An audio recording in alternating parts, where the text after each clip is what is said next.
বাংলাদেশে এবং বাংলাদেশের বাইরে পৃথিবীর বিভিন্ন প্রান্তে যেখান থেকে চ্যানেলে দিয়েছেন আপনাদের সকলকে সাদর আমন্ত্রণ তৃতীয় মাত্রা দেখবার জন্য। সাম্প্রতিক নানা বিষয় নিয়ে কথা বলবার জন্য আমার সঙ্গে স্টুডিওতে রয়েছেন আমার বায় বসা আছেন বাংলাদেশ জাতীয়তাবাদী দল বিএনপি দলীয় সাবেক সংসদ সদস্য অ্যাডভোকেট সৈয়দ আসিফ আশরাফি পাপিয়া এবং আমার ডানে রয়েছেন সাবেক সংসদ সদস্য এবং বাংলাদেশ জাসদের সাধারণ সম্পাদক নাজমুল হক প্রধান।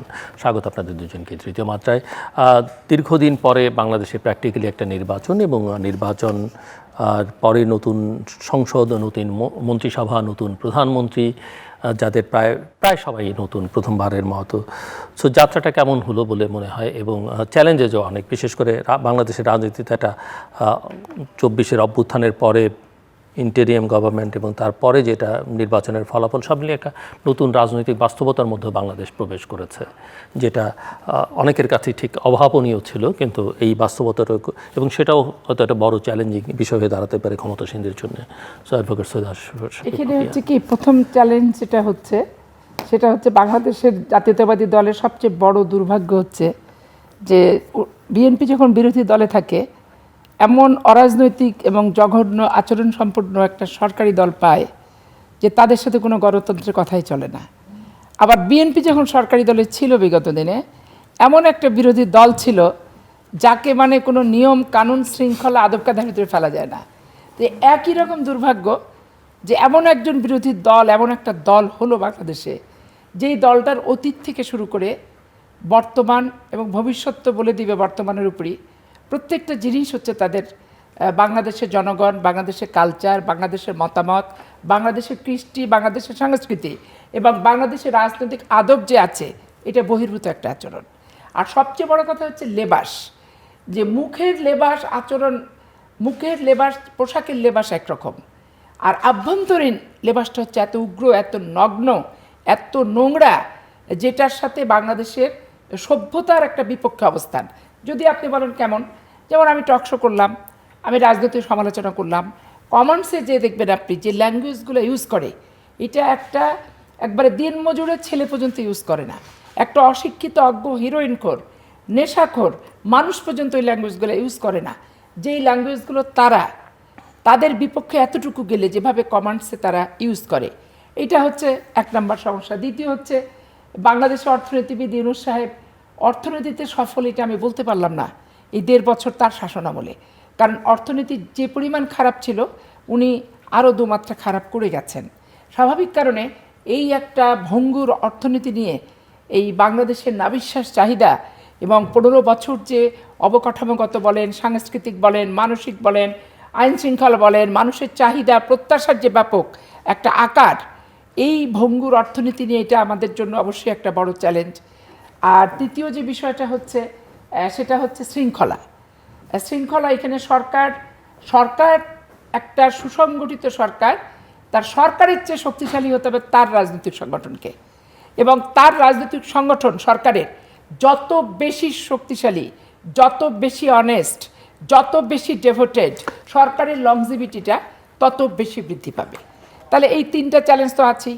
তারপরে এখানে একটা বৃহৎ দল যারা 15 বছর বাংলাদেশের মানুষের বুকের উপরে নির্বাচন ছাড়া জগদ্দল পাথরের মতো বসেছিল, বসে থেকে অপকর্ম করে একবারে তারা শুধু একটা তৃণমূলের পর্যন্ত, প্রধান বিচারপতি পর্যন্ত দেশ ছাড়া পলাতক, তারা দেশ ছেড়ে বিদায় নিতে তারা বাধ্য হয়েছে। এখন এদের অপকর্ম, এদের দুর্নীতি, এদের অপশাসনের বিচার এটা সময়ের দাবি। এই নিয়ে কারোর কোনো ক্ষোভাক্ষেপ নাই যে সততার সাথে বিচারটা করতে হবে। কিন্তু রাজনৈতিক সংগঠন হিসেবে পুলিশ পাহারা দিয়ে আপনি কয়দিন তাদের পার্টি অফিসে তালা লাগাবেন, কয়দিন তাদেরকে রাখবেন? পুলিশের তো কাজ আছে। যেমন আমাদের স্বরাষ্ট্রমন্ত্রী উনি নিজেই বললেন যে আর্টিকেল 36, 37, 38, 39 মানুষের মতামতের স্বাধীনতা, সংগঠন করার স্বাধীনতা, সভা সমিতির স্বাধীনতা, এই পুলিশ কয়দিন এইটা দিয়ে আটকে রাখবে? এই যে একটা ব্যাপার। এখন এইখানে আপনার রাজনৈতিক, যেমন জামাত ইসলামকে নিষিদ্ধ করলো, প্রতীক কেড়ে নিল, তো জামাত ইসলাম গুপ্ত হিসেবে 15 বছর আওয়ামী লীগকে নিয়ন্ত্রণ করলো, আওয়ামী লীগ হয়ে আওয়ামী লীগের ভিতরে থেকে নেতৃত্ব পর্যায়ে থাকলো। আবার দেখেন আওয়ামী লীগের ভিতরে থেকে গোলাগুলি খেলো, করলো, সব কিছু মিলায় মেশা, সব কিছুর ভিতরে যে ছিল তারা, এটা তো একবারে স্পষ্ট গুপ্ত সুপ্ত হিসেবে যেখানে যা ছিল এখন কিছুটা বেরোইছে। এরপরে আরও আছে, আওয়ামী লীগের ভিতরে গুপ্ত আছে, আমাদের দলও যদি আপনি ঘাটতে যান তৃণমূল থেকে শুরু করে আচ্ছা, অবশ্যই আমাদেরও গুপ্ত আছে। এই জন্য আমি জামাতের কাছে বিরোধী দল হিসেবে অনুরোধ করবো, আর গুপ্ত সুপ্ত না, যা আছে ক্লোজ করেন, করে নিজের দলে নিজে ঢুকান, এবং আমরা আপনাদের দেখতে চাই।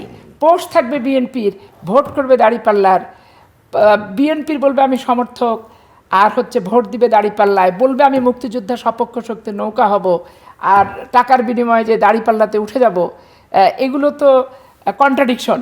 তো রাজনীতির স্বচ্ছতা থাকা দরকার। আর সবচেয়ে বড় চ্যালেঞ্জ যে এবারকার ভোট দেখেন, এক তো বেহেস বিক্রি করলো, দ্বিতীয়ত শত শত কোটি টাকা, এবং প্রত্যেকটা ভোটার, বিশেষ করে আমার এলাকায় 88,000 ভোটার আওয়ামী লীগের, প্রত্যেকটার কোটি কোটি টাকা দিয়ে ভোটগুলো কিনলো, এবং পার ডে তাদের জন্য বরাদ্দ ছিল। এই 88,000 ভোটের বরাদ্দ পার ডে, বিরিয়ানির প্যাকেট উইথ হচ্ছে প্যাকেটে খাবার, ভোটের নাম্বার, প্যাকেটে টাকা, খাবারের সাথে টাকা, এবং ভোটের নাম্বার দেওয়ার নাম করে মুদিখানার দোকানে নাম দিয়ে দেওয়া হলো।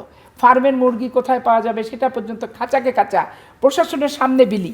এবং যেই সমস্ত জায়গায় জামাত ইসলাম সেকেন্ড ছিল বাংলাদেশের রাজনীতিতে, সেই জায়গায় 1.5 বছরে ইউনূস গভর্নমেন্ট তার প্রশাসন ঢেলে জামাতের মতো করে কিন্তু সাজাই দিছে।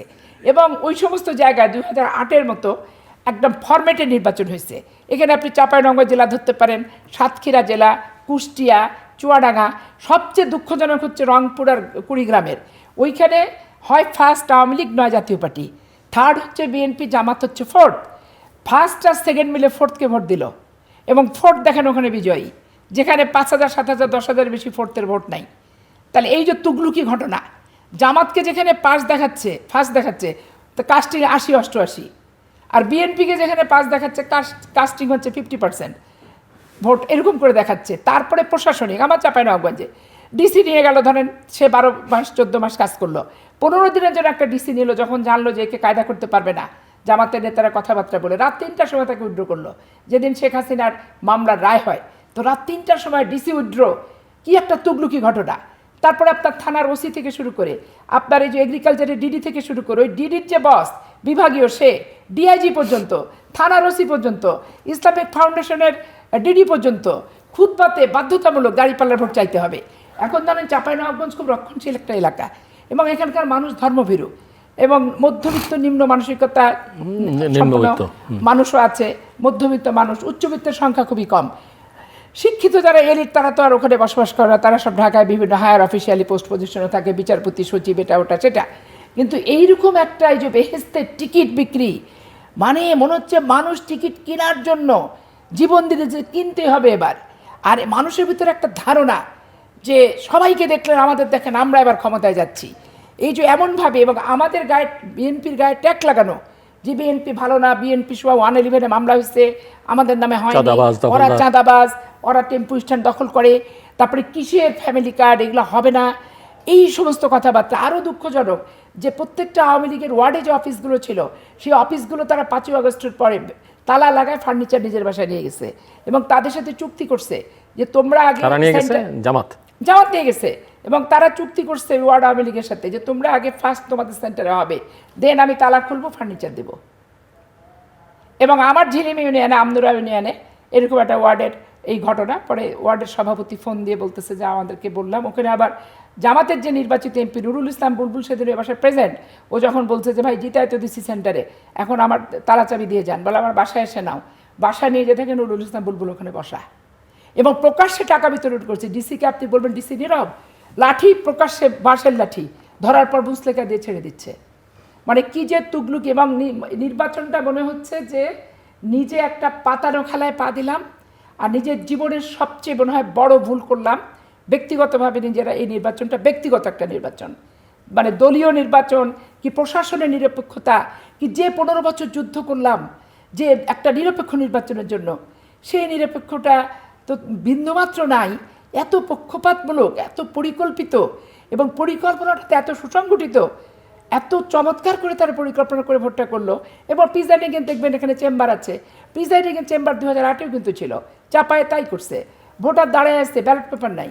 যখন আমাদের ওয়ার্ডের সভাপতি অধ্যাপক বাড়ি, সে যখন সাংবাদিক ডাকতে গেছে, তখন হুলুস থুলুস করে পুলিংরা এসে তাকে ধরছে, ধরে বলে যে দাঁড়ান 4তলা প্রিজাইডিং অফিসার, তোর কাছে হচ্ছে ব্যালট পেপার আছে। তখন বলছে কেন বুথে ব্যালট থাকবে, প্রিজাইডিং অফিসারের ওখানে ব্যালট থাকবে কেন? এখন প্রত্যেকটা ধারের বাথরুমে গেল গণনার আগে তো বাক্স প্রিজাইডিং অফিসার কাছে নিয়ে গেল, ওইখানে তো পুলিংরা থাকছে না, পুলিং চেঞ্জও হচ্ছে। তখন বাক্স যদি পাল্টায় দেয় আপনি কি করবেন? করার কিছু আছে তার কোনো আলামত আছে? আপনি কোনো কিছু জবাবদিহি করতে পারবেন, প্রমাণ করতে পারবেন? বোঝা ছাড়া আর চোখে দেখা ছাড়া আর মুখে বলা ছাড়া কিচ্ছু করার নেই। নাজমুল হক প্রধান, একটা বিষয় নির্বাচন নিয়ে যেগুলি বলছে উনি মোরললেস বাংলাদেশের প্রায় জায়গার এটা একই রকম। আমি যদি বলি আমার এলাকায় যেমন মানে সরকারের পক্ষ থেকে বিগত 4-5 বছরে আওয়ামী লীগের যত বরাদ্দ ছিল এমপির সমস্ত বরাদ্দ খরচ করছে জামাতের প্রার্থীদের নিয়ে। আমার পঞ্চগড় তাই করছে, এভরিথিং, সেলাই মেশিন থেকে শুরু করে মানে হেন কিছু নাই যেটা দেয় নাই।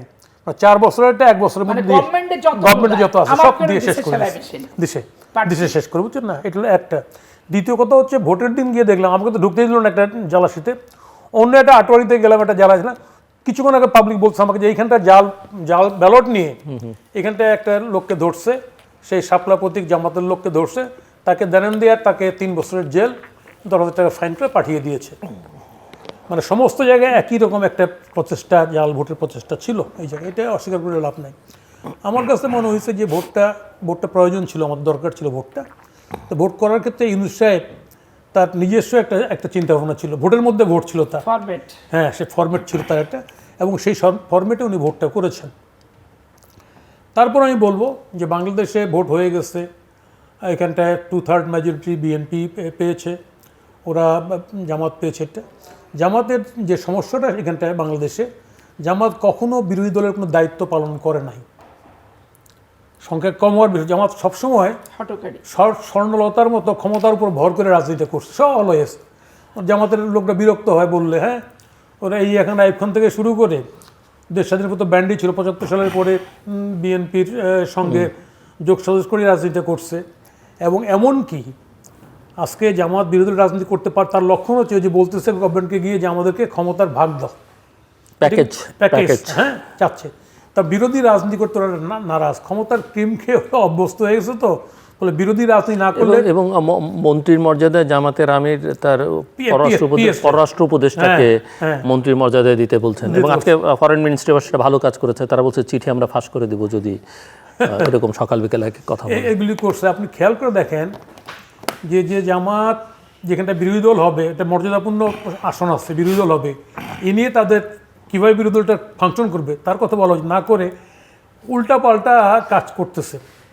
তার মানে বিরোধী দল যদি পার্লামেন্টে প্রপারলি ফাংশন না করে, তাহলে সরকারি দলটা প্রপারলি ফাংশন করতে পারে না।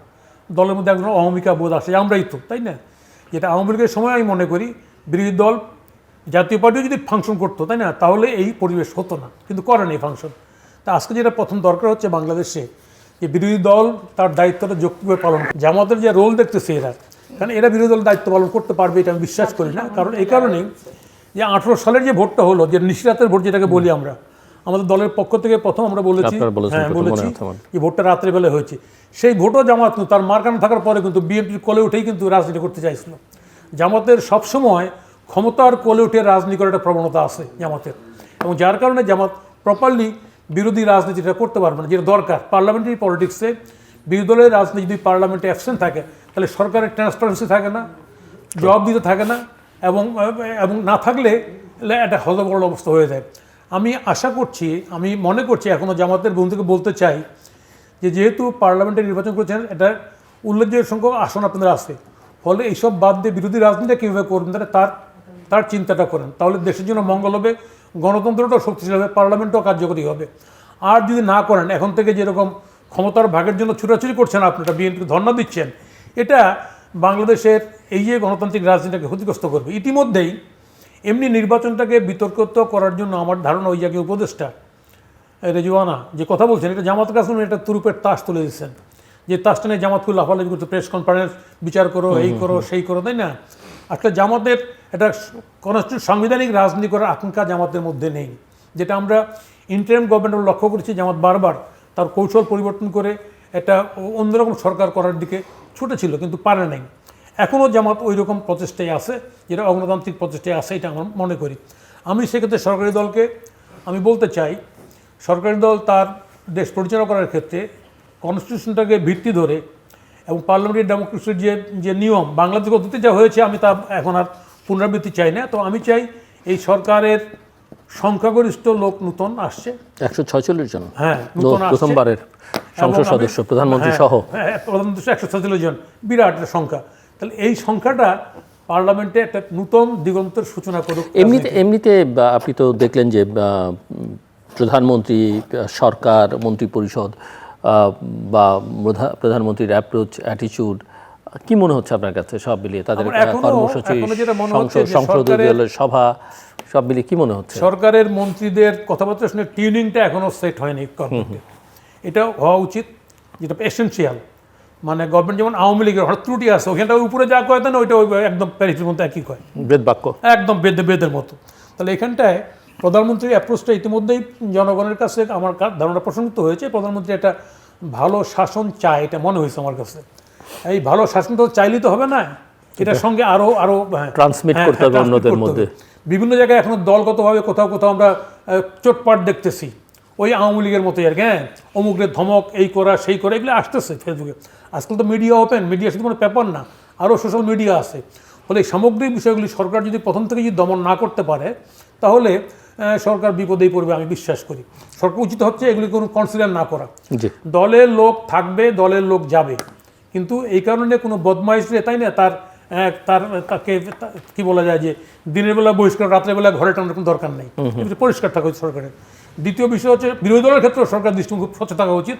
আদর্শগতভাবে এই শক্তিটা বাংলাদেশকে ধারণ করে না, যেটা উনি বলেছেন পরিষ্কার করে। এবং ইতিমধ্যে তাদের যে প্রচার প্রপাগান্ডা পরিষ্কার তারা বুঝিয়ে দিচ্ছে এই বাংলাদেশটা তাদের না, তার ভিন্ন কোনো দেশ, তাদের দেশ। তাহলে সেই জায়গায় দাঁড়িয়ে বিরোধী দলকে এখানটায় পরিচালনা করার ক্ষেত্রে সরকারের একদম পরিষ্কার দৃষ্টিভঙ্গি গ্রহণ করতে হবে।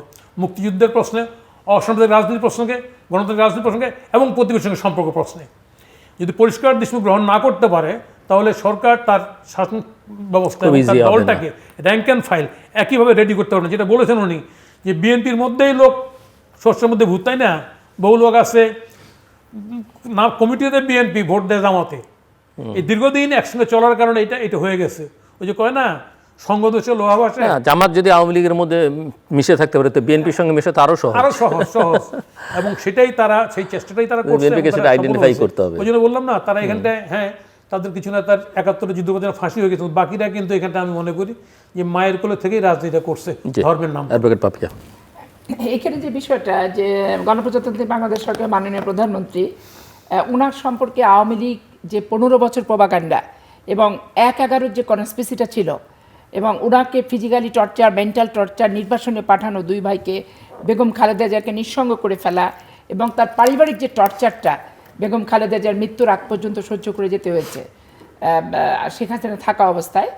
তো এই ক্ষেত্রে মানুষ কিন্তু এখন নিজস্ব দৃষ্টিভঙ্গিতেই দেখছে যে কতটা অপপ্রচার ছিল, সেটা কতটা মিথ্যাচার ছিল, কতটা গুজব ছিল, এবং আওয়ামী বটবাহিনীর কতটা হচ্ছে মানে অসামঞ্জস্য কথাবার্তা ছিল, সেটা ইতিমধ্যে জনগণ কিন্তু মোটামুটি জনগণ বুঝতে পেরেছে। এবং জনগণ যে প্রত্যাশিত যেই টাইপের প্রধানমন্ত্রী চান, সিম্পল, সাধারণ, মানুষের সাথে সহজ মেলামেশা, উঠা বসা এবং সার্বক্ষণিক সব দিকে নজর রাখা, তো সেই ক্ষেত্রে এই কয়টা দিনের ব্যবধানে মানুষের এই জায়গায় কিন্তু মানুষের প্রত্যাশায়, এই কয়দিনের প্রত্যাশা যদি আপনি বলেন, তাহলে সেটা কিন্তু ইনশাল্লাহ পূরণ করতে উনি সক্ষম হয়েছেন। আর দ্বিতীয় যেটা ব্যাপার, বিরোধী দল হিসেবে জামাত কোনো ভালো অবস্থান, প্রকৃত বিরোধী দলের অবস্থান এরা রাখার বিন্দুমাত্র আগ্রহ চেষ্টা আমি এখন পর্যন্ত দেখিনি। কারণ আপনি দেখেন একদিকে ঐক্যমত কমিশনের সাথে বৈঠকও করছে, আবার পিআর পদ্ধতি নিয়ে আন্দোলনে মিছিলও করছে। এদের এই যে ছাত্র সংগঠন ছেলেগুলোর এক একজনের যে বক্তৃতা, বিবৃতি, এখন থেকে বিএনপিকে হুমকি ধামকি, এবং এক একজন মাননীয় মন্ত্রী এবং মাননীয় প্রধানমন্ত্রীকে নিয়ে যে ধরনের কথাবার্তা এবং ল্যাঙ্গুয়েজ তারা ব্যবহার করছে, এরা কখনোই কোথাও গঠনমূলক কোনো আচরণ আসলে বিগত দিনেও করতে পারেনি, বর্তমানে করছে না এখনও, আর ভবিষ্যতে পারলাম সেখানে তারা কি করবে। ওই যে বলে না যে পশ্চিম দিগন্তের অবস্থা দেখলে বোঝা যাবে যে মেঘাক্রান্ত আকাশ মেঘাচ্ছন্ন, না সূর্যটা উঠতে দেরি হবে না তাড়াতাড়ি উঠবে। তো ওদের এই আজকের দিন পর্যন্ত আচরণ কোনো প্রকৃত গঠনমূলক বিরোধী দল হিসেবে আমার কাছে মনে হয়নি। এখন পার্লামেন্টে তারা যে কি ভূমিকা রাখবে, এবং বাংলাদেশের ইতিহাসে তারা জীবনে প্রথম এই ষড়যন্ত্র করে বলেন, কনস্পিরেসি করে বলেন, ইউনূস সরকারের এজেন্ডার বহিঃপ্রকাশ হিসেবে বলেন, এবং ইউনূস সাহেব না আসা পর্যন্ত তাকেই বানাতে হবে প্রধান উপদেষ্টা, তার জন্য অপেক্ষা পর্যন্ত করেছে এবং ডক্টর ইউনূস নিজে বলেছেন যে আমার নিয়োগকর্তা হচ্ছে ওনারা এবং নতুন একটা দল হবে, দল গঠন হওয়ার আগে উনি বলেছেন। তারপরে ভোটের তফসিলের পরও বলেছে যে এই যুবকদের ভিতরে মন্ত্রী, মিনিস্টার, এমপি অনেকেই অনেক কিছু হবে। তাহলে এই যে একটা এজেন্ডার নির্বাচন জামাত কিন্তু করছে। সারা বাংলাদেশে অন্য সংগঠন এজেন্ডার ভোট না, কিন্তু জামাতের যে ভোটগুলো একবারে সরকারি তরা ছিল, অতএব সরকারে নতুন করে আসার কিছু ছিল না। তো সরকারে যে ছিল থাকা অবস্থা একটা মাটির উপর পড়ে গেছে ধাপাস করে উপর থেকে নিচে। এই জিনিসটা তাদের কাছে স্বপ্নের মতো মনে হচ্ছে যে আমরা তো এখন তো একটা বড় ইস্যু সামনে তারা নিয়ে আসবার চেষ্টা করছে, জুলাই সনদ, তার বাস্তবায়ন। তো আপনার কাছে কি মনে হয় যে, এবং এটাকে তারা প্যাকেজ হিসেবে দেখতে চাইছে, যেই কারণে বিএনপি তারা সমালোচনা করছে যে বিএনপি সংবিধান সংস্কার পরিষদের শপথ নেয়নি। জুলাই সনদ ছাড়া তাদের কাছে আর কিছু নাই। আপনি দেখেন তারা যখন তাদের গঠনটা হলো তখন কিন্তু জামাত ইসলাম হিন্দ বলেই গঠন হয়েছে ভারতে, তারপরে জামাত ইসলাম পাকিস্তান বলেই গঠন হয়েছে, তারপরে ৭১ মুক্তিযুদ্ধে তারা বিরোধিতা করছে, তারপরে ধরেন তারা যুদ্ধ অপরাধী হয়েছে, তারপরে আপনি ৮৬-তে আসেন তারা পার্লামেন্টে গেছে, তারা ২টা মহিলা এমপি দিয়ে বিএনপির সাথে জোট করছে। তারা যদি আওয়ামী লীগকে তখন সমর্থন দিত, আওয়ামী লীগকে কেন ক্ষমতায় কি আসতে পারতো না, যে সিট সংখ্যা ছিল। তারপরে ৩-৪টা বছর যেতে না যেতে বিএনপিকে ফেলে রেখে এই মুহূর্তে দরকার তত্ত্বাবধায়ক সরকার, যত রকম সন্ত্রাসী কর্মকাণ্ড তারা করছে। আবার যখন ৯৬ আমরা বিরোধী দল হয়েছি তখন তারা ঘুষুর করছে। আবার ২০০১ সালে দেখেন তারা আবার পতাকা নিল এবং তারা বলে মতিউর রহমান নিজামী খুব সৎ লোক। এবার নির্বাচন করতে যেহেতু দেখলাম যে কৃষি মন্ত্রণালয়ের একটা মাঠ কর্মী এবং যারা ডিডি এবং যারা বিভাগীয় কর্মকর্তা সব জামাত ইসলাম। এই জন্য তো শেষ পর্যন্ত ওনাকে চেঞ্জ করে শিল্প মন্ত্রণালয় দিয়েছিল। এইভাবে দলীয়করণ, সমাজসেবা আর হচ্ছে আপনার কৃষি বিভাগ তো বিশাল বিভাগ বাংলাদেশে, এবং মাঠ কর্মী থেকে শুরু করে এদের অনেক কার্যক্রম বাংলাদেশে সবগুলোকে কিন্তু সেইভাবে জামাতকরণ করেছে। এবার নির্বাচনে যে দেখলাম ডিডি তো জামাত, ডিডির যে বস বিভাগীয় অফিসার সে পর্যন্ত জামাত, এবং প্রত্যেকটা মাঠ কর্মীকে ধানের শীষের ভোট করার জন্য বাড়ি বাড়ি পাঠিয়েছে। হাসপাতালে ডাক্তার যারা ওই যে স্বাধীনতা চিকিৎসা যে ছিল আর সচিবের সাথে ছিল আওয়ামী লীগের, সব দেখি শিবির, তারা হাসপাতালের রোগীদের কাছে তো ভোট চাচ্ছেই, বাড়ি বাড়ি যে পর্যন্ত দাঁড়িপাল্লার ভোট চাচ্ছে। ভাই আপনি কয় দিক ঠেকাবেন? ১০০ কোটি টাকা, এদিকে বিরিয়ানির প্যাকেট, তার ভিতরে টাকা, আবার ধরেন বেহেস্তের টিকিট, তারপরে ক্ষমতায় আসা, আর আমার দল একবারে আপাদমস্তক সবার বিরুদ্ধে তাদের হচ্ছে দুর্নামের শেষ নাই। তো এখন আপনি কয় দিক সামাল দিবেন? সামাল দেওয়ার তো একটা জায়গা থাকে এবং দিক থাকে। এই জন্য বিরোধী দল হিসেবে এনাদের যে আচার আচরণ, আর এই যে ছাত্র সংগঠন এক একটা বক্তৃতা দেয়, আর এনসিপিরা যে বক্তৃতা দেয় পাটোয়ারি মাটোয়ারি, এদের যে আদব কায়দা, আচরণ, শিষ্টাচার, যে শিক্ষকরা, যে বুদ্ধিজীবীরা এখনও এদের পক্ষ নিয়ে আছে, এ তো ছেলেগুলোকে তো ডেকে আবার কিছু শেখানো দরকার, যে আদব কায়দা, মুখের ভাষা। এদের দেখেন, আর ইনকলাব মঞ্চারা, শিবিরারা, জামাতারা, গুপ্তহারা, সুপ্তহারা, আবার এরা ধরেন আপনার তৌহিদি জনতারা, আবার জামাত ইসলামেরা, তারা নাই কোথায় বলে।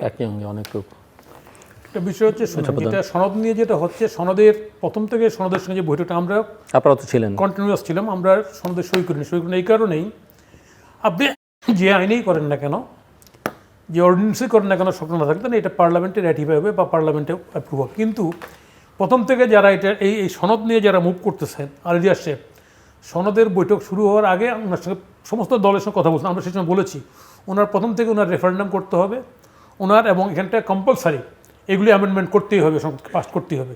আমরা বলবো এটা কোনো বডি না, এটা কনস্টিটিউশনাল কোনো বডি না, ইনফর্মাল। ফলে ইনফর্মাল আমরা একটা প্রস্তাবনা দিতে পারি সংসদের কাছে যে সামনে যে সংসদটা হবে সেই সংসদটা এই কাজগুলি করবে, এটা একটা বেসিস তৈরি করে দিতে পারি। কিন্তু না, করতেই হবে নাকি। এবং এই যে সুপ্রা কনস্টিটিউশনাল যে কাজটা করার জন্য ওনার যে আগ্রহটা, সেইখানটায় এই সমস্ত ষড়যন্ত্রের বীজ নিহিত।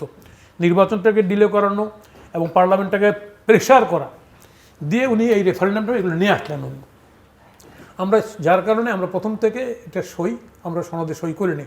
আমরা যুক্তফ্রন্টে আরও কয়েকটা দল, কমিউনিস্ট পার্টি, বাসদ, তাই না, মার্ক্সবাদী, আমরা সই করিনি। বিষয়টা হচ্ছে যে আপনার এই যে কথাটা আস্তে আস্তে সনদ, এটা আপনার যে কোনো আইন, আপনার আমাদের বিচার বিভাগের পর্যবেক্ষণ যে ক্ষমতা আছে সুপ্রিম কোর্টের, যে কোনো আইন যে কোনো নাগরিক চ্যালেঞ্জ করতে পারে যে এই আইনটা আমি নাগরিক আমার মৌলিক অধিকার খর্ব করছি। সুপ্রিম কোর্টের সে রাইট থাকে, সেটার বিচার বিভাগের পর্যন্ত ক্ষমতা দিয়ে সেটাকে বাতিল করার, কাটিল করার রাইট থাকে। এবং সংবিধানের ব্যাখ্যা দিতে পারে। আজকে ফলে আমি মনে করি এই যে ইতিমধ্যে একটা রিট হয়েছে, আপনি জানেন, এই যে সনদের এই যে ম্যান্ডেটরি, এটা করতেই হবে আর 180 দিনের মধ্যে পাশ হয়ে যাবে। হুইজ হি? কে এটা? কে এটা? পৃথিবীতে, ইতিহাসে, ডেমোক্রেসির রাজনীতিতে এটা এটা এটা কি বলবো আমি? এইটা আলী রিয়াজ সাহেবরা করছেন, ইউনূস সাহেবরা এটার মদত দিচ্ছেন। এটা ঠিক হয় নাই। আমরা সে সময় বলেছি, এখনও মনে করি এগুলি বাতিল হওয়া উচিত, এটা গ্রহণই করা উচিত না। দ্বিতীয় যে বিষয়টা আছে সেটা হচ্ছে তাহলে পজিটিভ সাজেশনগুলো আমরা নেব কিনা। হ্যাঁ, দ্যাট ইজ দ্য কোশ্চেন। যে আমরা আমাদের দেশের সাংবিধানিক কতগুলি সমস্যা আমরা দেখি, সরকারটা মারাত্মক প্রধানমন্ত্রীর ক্ষমতা ভোগ করে এবং সেই কারণে অপোজিশন সেখানটায় অনেক কথা বললো, রোল প্লে করলো, প্রপার জনগণের পক্ষে সেটা হয় না। তো সেসব ক্ষেত্রে সংস্কার তো করতে হয়। সংস্কারের প্রশ্নে বিএনপির আগের থেকে কতগুলি প্রস্তাব আছে, 31 দফা আছে। আমাদেরও অন্যান্য রাজনৈতিক দলগুলির প্রস্তাব আছে। ওখানটা নতুন কিছু এমন কি দেওয়া হয়েছে যেটা হচ্ছে যে বিএনপি বোধহয় প্রথম 27 দফা ছিল, পরে সব দলের সঙ্গে আলোচনা করে এটাকে 31 দফা করেছে। জিয়াউর রহমানের সময় 19 দফা, তারপর 27, তারপরে 31। সেই জায়গায় দাঁড়িয়ে বলতে চাই, ওই যে সনদ, ওই সনদের মধ্যে যেহেতু ইল মোটিভ, একটা খারাপ চিন্তা করে ভালো কাজ করা যায় না। ওই চিন্তার মধ্যে খারাপ অসততা ছিল, জোর করে করতে হবে, নাহলে রেফারেন্ডাম করো। চিন্তা করেন তো, আমরা তখন বলছি অকার্যকর। একই দিনে রেফারেন্ডাম, 4টা প্রশ্ন, তাই না? একটা লোক ভোট দিবে, তার মনের মধ্যে চিন্তার মধ্যে কাকে এমপি বানাবে, ফার্স্ট কোন তার এইটা, ওইখানে রেফারেন্ডাম ঢুকিয়ে দিলেন আপনি। এটা হয়? এটা আমরা ওই ছিলাম যখন ওরা চাপ চেয়ারম্যান করতে হবে, তখন আমি মনে করলাম সালাউদ্দিন সাহেব আজকে হোম মিনিস্টার, উনি বলে ঠিক আছে একই দিনে হলে আমরা মানি। আমরা তখনই বুঝছি, হ্যাঁ উনি যেহেতু বলতে হ্যাঁ তখন গ্রহণ করছে একই দিনে হলে। একই দিনের রেফারেন্ডাম হয় না, আমরা ওইটা কন্টেস্ট করি এই কারণে।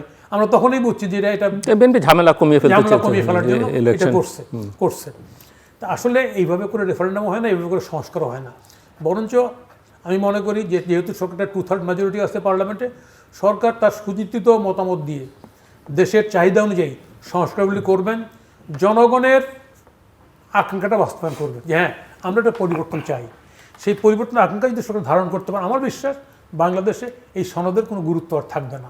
যদিও অনেকে চিৎকার করবে, বলবে, বিশেষ করে জামাতের কোনো কার্ড নেই, এটাকে ইস্যু করে মাঠ গরম করার চেষ্টা করবে বিরোধী তো এই ক্ষেত্রে এই পরিস্থিতি মোকাবেলার জন্য যেটা তারা করতে পারে বলে আশঙ্কা করেছে, বিএনপির জন্য আপনার পরামর্শ কি? বিএনপিকে খুব আমি বলছি tough in course of constitution, সংবিধানের আলোকে বিএনপিকে এগোতে হবে। বিএনপি সংস্কার করার তার যথেষ্ট তার লিবার্টি না, তার সেই যোগ্যতা আছে, 2/3 মেজরিটি আছে। বিএনপি অপোজিশনকে অবশ্যই আলোচনার পার্ট করবে এবং বিএনপি তার সংস্কারের কার্যক্রম অব্যাহত রাখবে, তার নিজের কমিটমেন্টটা রক্ষা করবে, মানুষকে হ্যাপি করবার চেষ্টা করবে। জি, সেটাই। অ্যাডভোকেট পাপিয়া, এখানে হচ্ছে কি যে জামাত ইসলামের যে ওয়াজ অ্যাটিটিউড, এরা পলিটিক্যাল ডিবেট সারা বাংলাদেশে 86 পার্লামেন্টে সেরকম উল্লেখযোগ্য কিছু করছে বলে আমার কোনো প্রসিডিংসের ভিতরে দেখি না। তারপরে আপনি হচ্ছে 91 সালে তারা যে কটা ছিল, সেখানেও আমি কোনো ডিবেট তাদের গঠনমূলকভাবে বলেন কি দেশ ও জনগণের পক্ষে আমি দেখিনি কোনো ভূমিকা রাখতে। তারপরে 2001-এর পার্লামেন্টেও কিন্তু আমি দেখিনি। তারা যেটা ভূমিকা রাখে তাদের নিজেদের দলীয় ব্যাপারে তারা একটা, এবং পৃথিবী উল্টে যাক, জনগণ উল্টে যাক, সব উল্টে যাক, তাদের দলের স্বার্থ হচ্ছে সর্বাগ্রে। এখন সবসময় যদি আপনি দলের স্বার্থ দেখতে যান, দেশের স্বার্থ না দেখে, জনগণের স্বার্থ না দেখে, এবং একটা গঠনমূলক স্থিতি গণতন্ত্রের যে প্রতিষ্ঠার জন্য যে ভূমিকাটা, সেটা রাখার অভ্যাসই তো এদের নাই। এরা অতীত থেকেই তো ওই দলীয় স্বার্থের বাইরে আর কিছু বোঝে না কিন্তু স্বাভাবিক, যার কারণে এদের ডিগবাজি খায়। ধরেন ডিগবাজি খায়, আপনি দেখেন 1/11 যখন আসলো ডিগবাজিকে উল্টে গেল এবং তারা সবাই মিলে আলাদা প্রার্থী দিল। আবার 18 সালে আমাদের সাথে কিছু দিল, আবার 40-45টা আপেল মার্কা প্রতীক নিয়ে স্বতন্ত্র দাঁড়িয়ে গেল, আমাদের সাথে দানের কিছু নিল, নিয়ে আবার ধরনের হয়ে পাল্টে গেল। এবং রাজনীতিতে ওরা বিএনপিকে প্রচণ্ড ডিস্টার্ব করবে, এবং ওরা করাবে ওদের ছাত্র সংগঠনগুলোকে দিয়ে, এবং ছাত্রদের যারা নির্বাচিত প্রতিনিধি, তারপর তাদের জনতার মঞ্চ তো না, ইনকলাব মঞ্চ, এটা ওটা সেটা বিভিন্ন প্ল্যাটফর্ম যেগুলো করে রেখেছে, এগুলো নিয়ে বিএনপিকে প্রচণ্ড সচেতনতা। আশঙ্কা করেন ভবিষ্যতে আওয়ামী লীগ এবং জামাত একসঙ্গে বিএনপির বিরুদ্ধে মাঠ গরম করবার চেষ্টা করবে? আওয়ামী লীগের তো এজেন্ডা আছেই যে নাকি আওয়ামী লীগকে ভিন্নভাবে বিএনপি হ্যান্ডেল করবে বা ডিল করবে? এটা খুব ঊর্ধ্বতন নেতৃত্বের জায়গা, আমার মতো ছোট পরিসরে এটা এখনই বলার সময় বলা সম্ভব না আমার পক্ষে এটা। তবে আমি এবার নির্বাচনের যে প্রক্রিয়াটা দেখেছি, 2-4টা বিভাগে যে আওয়ামী লীগের সাথে জামাত প্যাক্ট আপ। আমি আপনাকে মুখস্থ করে বলে দিতে পারি, আপনি যেমন যদি রংপুরে যান, ফার্স্ট সেকেন্ড জাতীয় পার্টি আর আওয়ামী লীগ, ফোর্থ হচ্ছে জামাত, থার্ড হচ্ছে বিএনপি। হিস্টোরিক্যালি তাই, ফার্স্ট সেকেন্ড ফোর্থকে ভোট দিচ্ছে, দিয়ে ফোর্থকে জিতাচ্ছে। তারা রংপুর, কুড়িগ্রাম, নীলফামারী একই ঘটনা। কিন্তু এটা কেন বলছেন যে ওই অঞ্চলে তো জাতীয় পার্টির একটা সম্ভাবনা সবসময় জাতীয় থাকে। পার্টি তো বললাম তো। হ্যাঁ, কিন্তু জাতীয় পার্টি কেন জামাতকে দেবে? সে তো চাইবে, তারা জামাতের সাথে বিভিন্ন মুখী বা আওয়ামী লীগ কেন জাতীয় পার্টিকে ভোট দিয়ে জেতাতে চাইলো না? অ্যালায়েন্স আছে যাতে তাদের ব্যাপারে যে তাদের বিচার এটা সেটা সবকিছু মিলিয়ে যাতে কঠোর এবং খুব কঠোর অবস্থানে না যায়, আত্মরক্ষার জন্য কিছুটা নমনীয়তায় থাকে, এই ভোটটার বিনিময় হিসেবে আওয়ামী লীগের ভোটটার বিনিময় হিসেবে এখানে ব্যবহৃত করেছে। এবং আমি চাঁপাইনবাবগঞ্জে তো ভোটের পরের দিনকে আওয়ামী লীগ অফিসের পতাকা উঠেছে, এবং তারা যেগুলোকে অফিসগুলো তালাবন্ধ করেছিল যে সেন্টাররি ফার্স্ট না করলে অফিস খুলতে দেব না, অধিকাংশটাই তারা কিন্তু খুলে দিয়েছে, এবং ফার্নিচারও তারা ফেরত দিয়েছে। এরকম পরিস্থিতি। এবং আওয়ামী লীগের পোস্টেড লোক তাদের বাড়িতে যে মিটিং করেছে ভোটের পরের দিন, সেই বাড়িতে তারা বোমা বানাচ্ছিল আমাদের উপর আক্রমণ করার জন্য, এবং বোমায় 2 জন মানুষ পর্যন্ত মারা গেছে। এবং ওই এলাকায় চোরাকারবাড়ি, স্মাগলিং, হুন্ডি, ইভেন বর্ডার গার্ড যে সে পর্যন্ত দাঁড়িপাল্লার ক্যানভাস করছে। মানে আমার লাইফে আমি 91 সাল থেকে নির্বাচন করি, জাতীয় নির্বাচন আর ছাত্র সংগঠনের নির্বাচন তো আমি একবারে 86 দশক থেকে শুরু করে যতদিন হয়েছে 91 পর্যন্ত আমি করেছি। আমার লাইফে আমি এইরকম নির্বাচন চাঁপাইনবাবগঞ্জ জেলায় আমি নিজের চোখে প্রত্যক্ষদর্শী হিসেবে যেটা দেখলাম, এইরকম নির্বাচন আমি জীবনে কখনো দেখিনি, যে এইরকম একটা। আপনার তো 18 সালের নির্বাচনের অভিজ্ঞতা আছে, আগে পরে তো আছে না, আমি বলছি, আর 26-এ অভিজ্ঞতা হলো। তো আপনার কি ধারণা যে রিলেটিভলি জামাতের চেয়ে আওয়ামী লীগকে হ্যান্ডেল করা, ডিল করা সহজ? আওয়ামী লীগের মানে সেই সময় তো আপনারা জিতেছিলেন, যেখানে আমি সেই জন্য জিজ্ঞেস করলাম, আমি যেহেতু রাজশাহী বিশ্ববিদ্যালয়, সেই জন্যই জিজ্ঞেস করলাম। যেখানে হচ্ছে জামাত স্ট্রং সেখানে আওয়ামী লীগের চেয়ে জামাত খারাপ। ওকে, আওয়ামী লীগ, আপনি জামাত আর আওয়ামী লীগ যদি প্যারালাল ধরেন, যে আওয়ামী লীগের চেয়ে জামাত যেখানে স্ট্রং সেখানে আওয়ামী লীগের চেয়ে জামাত খারাপ। আর জামাত যেখানে থার্ড, বিএনপি আর আওয়ামী লীগের সাথে যেখানে সেখানে বিএনপির চেয়ে আওয়ামী লীগ খারাপ। আমি প্রশ্ন করেছি বিএনপির সঙ্গে তুলনা করিনি, আমি জামাত এবং আওয়ামী লীগ, এরা আওয়ামী লীগের চেয়ে মানে আপনি তো খারাপ। আর সবচেয়ে বড় কথা মুক্তিযুদ্ধের চেতনা, এরা বিক্ষোভ বলে, মুক্তিযুদ্ধের চেতনাকে এনসিপি বিক্ষোভ বলে। তাহলে ধরেন এইখানে দুটো জিনিস দায়ী, যে শেখ হাসিনা মুক্তিযুদ্ধকে এমনভাবে দলীয়করণ এবং পারিবারিকীকরণ করেছে যে এই যে এনসিপি নামক যে দলটি এদের উঠেই দেখে যে এরকমভাবে বিকৃত একটা ইতিহাস। তখন তারা 7ই মার্চকেও বলছে বিক্ষোভ, আর মুক্তিযুদ্ধের দিনটাকে তারা তখন বলছে এটা হট্টগোল। তাহলে আপনি চিন্তা করেন তাদের চেতনাটা কোথায়। তো এই যে দৃষ্টিভঙ্গি, এটা তো পাল্টাতে হবে আমাদেরকে, এবং এই পাল্টানোর দায়িত্ব তো রাষ্ট্র গঠনে সবাইকে নিতে হবে, সকল সংগঠনকে নিতে হবে, মুক্তিযুদ্ধের সপক্ষ শক্তি। একটা বিষয় হচ্ছে যে এই আন্দোলনে ঠিকই উনি কারেক্টলি বলছেন যে আওয়ামী লীগের মুক্তিযুদ্ধটাকে এমনভাবে ব্যবহার করছে, ফলে মুক্তিযুদ্ধ সম্পর্কে যে যা ইচ্ছে তাই বলতেছে, এবং কিছু কিছু লোক বিশ্বাসও করতেছে। এই যে আমি দেখতেছি ইউটিউবে দেখলে দেখা যায়, বিভিন্ন আলোচনায় দেখা যায়, তাই না, এটা বিক্ষোভ 7ই মার্চ, গণ্ডগোল, মুক্তিযুদ্ধ, কোথায় মুক্তিযুদ্ধ হয়েছে, ইন্ডিয়া ইত্যাদি ইত্যাদি, ইন্ডিয়া জোর করে ষড়যন্ত্র করে শেখ মুজিব সব ভাগ করছে। এই যে কথাগুলি বলার ধৃষ্টতার সাহস, এটা আওয়ামী লীগ বিগত সময়ে মুক্তিযুদ্ধটাকে ব্যবহার করার কারণে। এবং এই যে ব্যবহারটা যদি মুক্তিযুদ্ধকে এইভাবে না করতো, দলীয়করণ না করতো, তাহলে এটা করার ধৃষ্টতা, এই শক্তি দেখাতে পারতো না। তারপর আমি বলবো যে এখনও সময় আছে আমাদের এই শক্তিটাকে ফাইট করতে হবে, যে যেখানটা রাজনীতি করি না কেন করি, কিন্তু আসলে এই শক্তিটাকে আমাদের, এদেরকে রাজনীতিভাবে মোকাবেলা করতে হবে আমাদের। এই শক্তিটার একটা ভালো দিক হচ্ছে, ভালো না মানে একটা সুযোগের দিক হচ্ছে, এরা সবসময় ধর্মটাকে ঢাল হিসেবে ব্যবহার করে। যেহেতু ধর্মটা কোনো বিতর্কের জিনিস না, রাজনীতি বিতর্কের জিনিস, যখনই তাদের কোনো প্রেশার তখন তার ধর্মটাকে সামনে নিয়ে আসে, এবং ধর্মটাকে সামনে এসে তাদের কুকাজ, খারাপ কাজগুলি জায়েজ করতে চায়।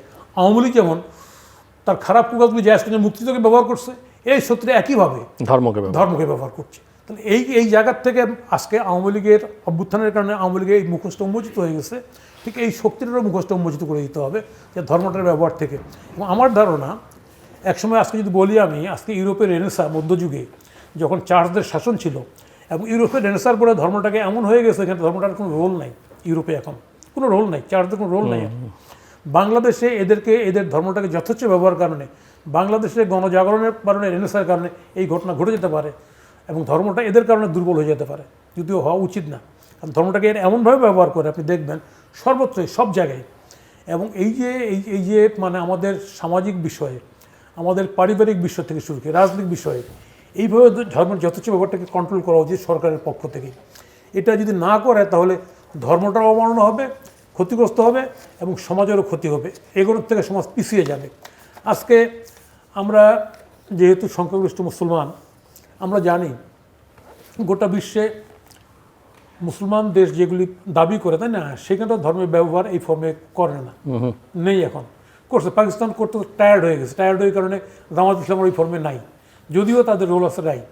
তা আমি বলতে চাচ্ছি বাংলাদেশেও এইখানটায় এই যে শক্তির উত্থান, যেই শক্তির এত কুকর্ম, পাকিস্তানের পলিটিক্স এখনো মানে যতটা না ধর্ম তার চাইতে বেশি হয়ে গেছে ইন্ডিয়া। হ্যাঁ হ্যাঁ, এখানটাও একই জিনিস করার চেষ্টা করছে এরা, একই জিনিস করার চেষ্টা ওখানে করছে। তো জামাত ইসলাম পাকিস্তানের কোনো অবস্থানই নাই। হ্যাঁ, চেষ্টা করছে। তো সেই জায়গায় দাঁড়িয়ে আমি বলছি আমাদের রাজনৈতিক শক্তি যে যেখানটায় থাকুক না কেন সবারই কমন এবং একটা জিনিস অভিজ্ঞতা হওয়া উচিত সবারই। এই যে জামাতকে কোলে নিয়ে বিএনপি যতদিন রাজনীতি করছে এবং আওয়ামী লীগও সময়ের সুযোগে করেছে, ব্যবহার করেছে, ওরাও ব্যবহার করছে না, কেয়ারটেকার গভর্নমেন্ট ব্যবহার করছে, প্রেসিডেন্ট পদে ব্যবহার করছে। ফলে এই যে আমাদের সুযোগটা উভয়ের কাছে নেওয়া, তারপর তত্ত্বাবধায়ক সরকার, হ্যাঁ, উভয়ের কাছে নেওয়া নিয়ে তাদের আজকে এই যে হৃষ্টপুষ্ট হয়েছে, এর দায়ী কিন্তু এরাই। ফলে এই জায়গাটা যদি এনারা উপলব্ধি করতে পারে তাহলে বাংলাদেশের রাজনীতি পথটা পরিষ্কার হবে এবং সত্যিকার গণতান্ত্রিক রাজনীতি এখানটা এগোবে। সো আপনাকে যদি আমি যদিও আপনি একটা আলাদা রাজনৈতিক দল এবং বিরোধীর একটা রাজনৈতিক দল হিসেবে কাজ হচ্ছে সরকারের সমালোচনা করে, কিন্তু যেহেতু সরকার একটা শুরু এবং আমরা সবাই একটা নির্বাচিত সরকার চাইছিলাম বাংলাদেশের জনগণ, সেক্ষেত্রে আপনাকে যদি সুনির্দিষ্ট এই মুহূর্তে 3টে পরামর্শ দিতে বলি সরকারকে, আপনি কী দেবেন বা সরকার প্রধানকে? আমি প্রথম বলবো সরকার আইন শৃঙ্খলা প্রয়োগ করার ক্ষেত্রে সরকার নন পার্টিজান হবে। দলীয় দৃষ্টিভঙ্গির থেকে সরকার পরিচালনা করতে পারবে না বা উচিত না সামগ্রিক ক্ষেত্রে। আমি যত বড়ই নেতা হই, ইভেন কি এমপি মন্ত্রী হলেও যদি আমি আইনের খারাপ করি, বরখেলাপ করি, তাই না, হ্যাঁ, তাহলে আমার বিরুদ্ধে সরকার তার অ্যাকশন নেবে। এক। দ্বিতীয় বিষয় হচ্ছে যে সরকার, দল এবং সরকার এবং প্রশাসন এটাকে একাকার করা যাবে না। এটা দলীয় সরকার, সেই দলীয় সরকারটাকে দল সাজেস্ট করবে। দল যে কোনো সময় প্রশ্ন তুলতে পারবে সরকারের কার্যক্রম সম্পর্কে। যেমন আমি যদি উদাহরণ দিয়ে বলি, আজকে বাংলাদেশ ব্যাংকের নিয়োগ, আমি চাই এই সরকারটা আরও ভালো করুক। বাংলাদেশ ব্যাংকের নিয়োগ, গভর্নরের নিয়োগ এই ফর্মে, বিদায়ী ফর্মে নিয়োগ, এটা স্বচ্ছতার ইঙ্গিত দেয় না। ফলে এক্ষেত্রে দলের সোচ্চার হওয়া উচিত। যত বড় কষ্টে হোক না কেন দলের এই কথা, জনগণের পালসটাকে ধারণ করতে হবে। দল যদি ধারণ করতে পারে তাহলে সরকারটা ঠিক মতো চলবে। তৃতীয় বিষয় হচ্ছে এখানটা আমাদের বাংলাদেশের রাজনীতিতে এই যে ধর্মের যেভাবে বেড়ে গেছে, আমরা সবাই এখন আমার দৌড়ায় গিয়ে আমার ওই কোনো মৌলবীর কাছে, তাই না, আমার মাথা নত করে তার আশীর্বাদ নেওয়ার প্রয়োজন নাই। জনগণের শক্তিরই চূড়ান্ত শক্তি। ফলে সেই জায়গাটা যদি আমি বিচার করি বাংলাদেশে, আমার ধারণা আরেকটা বিষয়, ফোর্থ বিষয় বলি, আমরা প্রতিবেশীর সম্পর্ক নিয়ে সবসময় রাজনীতি করে, সবসময় সবাই রাজনীতি করে এবং এই এত জঘন্যভাবে করে যে এটা প্রতিদিন আমি আমার সন্তানদেরকে প্রতিবেশীর সঙ্গে ঝগড়া শেখাতে পারি না। আমার ন্যায্যতা নিয়ে আমি কথা তুলবো অবশ্যই, কিন্তু তার মানে এই না যে আমাকে সকাল বিকাল উঠে ঝগড়া করতে হবে। এই জায়গার থেকে আমাদের রাজনীতিকে বের করে আনতে হবে। Thank you. অ্যাডভোকেট পাপিয়া?